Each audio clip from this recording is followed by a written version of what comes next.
Assalamualaikum warahmatullahi wabarakatuh. Perkenalkan, nama saya Jenny Finky Yani. Di sini saya akan mengajak kalian untuk membahas tentang teks drama. Materi yang akan saya bawakan adalah tentang pengertian, karakteristik teks drama, unsur-unsur drama, dan langkah-langkah mengidentifikasi teks drama. Pengertian teks drama. Teks drama adalah teks yang menggambarkan kehidupan dan watak manusia melalui tingkah laku atau akting yang dipentaskan. Drama juga dapat diartikan sebagai karya seni yang dipentaskan.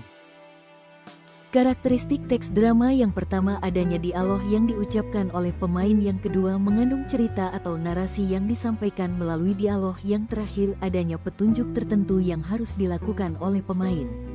Contohnya seperti mimik wajah dan aksi panggung yang dimainkan sesuai dengan petunjuk di dalam teks tersebut. Unsur-unsur teks drama. Teks drama memiliki struktur pembangunan yang khas agar cerita di dalamnya bisa diwujudkan menjadi sebuah pertunjukan.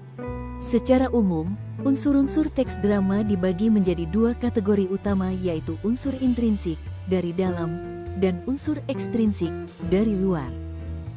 Unsur intrinsik. Yang pertama, tema. Tema adalah ide pokok atau gagasan utama yang menjadi dasar seluruh cerita drama.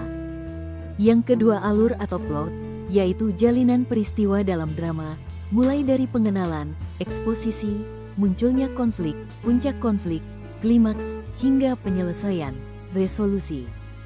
Lalu yang ketiga, ada tokoh dan penokohan. Tokoh adalah pelaku dalam drama, protagonis, antagonis, tritagonis. Sedangkan penokohan adalah watak atau karakter dari masing-masing tokoh. Keempat, ada latar, setting. Latar adalah keterangan mengenai tempat, waktu, dan suasana terjadinya peristiwa. Yang terakhir, ada amanat. Amanat adalah pesan moral yang ingin disampaikan penulis kepada pembaca atau penonton. Adapun struktur fisik teks drama ialah: pertama, prolog adalah bagian pengantar atau pendahuluan sebelum drama dimulai. Kedua, dialog adalah bagian inti berupa percakapan antar tokoh. Ketiga, epilog adalah bagian penutup yang berisi kesimpulan atau pesan akhir cerita. Ada juga unsur ekstrinsik, unsur yang terdapat dari luar. Yang pertama, latar belakang penulis, riwayat hidup dan kondisi psikologis penulis. Kedua, situasi sosial budaya, kondisi masyarakat atau lingkungan saat teks drama tersebut diciptakan. Ketiga, nilai-nilai kehidupan, nilai moral, agama, sosial, atau budaya yang disisipkan dalam cerita. Materi selanjutnya adalah langkah mengidentifikasi teks drama. Langkah pertama adalah membaca teks secara keseluruhan. Lakukan membaca intensif dari bagian awal hingga akhir cerita agar kita bisa memahami garis besar cerita dan konflik utama yang terjadi di dalamnya. Langkah kedua, mengidentifikasi ciri fisik teks drama. Perhatikan formatnya. Teks drama harus berbentuk dialog atau percakapan antar tokoh. Selain itu, ciri khas drama adalah adanya kramagung, yaitu petunjuk teknis berupa tindakan tokoh yang biasanya ditulis di dalam tanda kurung. Langkah ketiga, mengidentifikasi unsur intrinsik. Di tahap ini, kita mulai memetakan tema cerita, siapa saja tokoh beserta wataknya, bagaimana alur atau jalan ceritanya, di mana latar tempat dan waktunya, serta apa amanat atau pesan moral yang ingin disampaikan oleh penulis. Langkah keempat adalah mengidentifikasi struktur teks.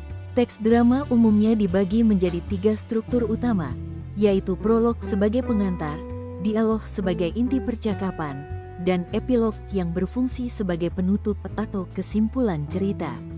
Langkah kelima atau terakhir adalah mencatat hasil identifikasi. Semua poin penting dari unsur dan struktur yang sudah kita temukan tadi dicatat dengan rapi ke dalam bentuk tabel atau format laporan agar lebih mudah dipahami dan dianalisis. Kesimpulannya, mengidentifikasi teks drama membantu kita memahami struktur cerita dan pesan moral di dalamnya. Semoga materi ini memudahkan kamu dalam menganalisis berbagai naskah drama secara tepat. Terima kasih dan sampai jumpa.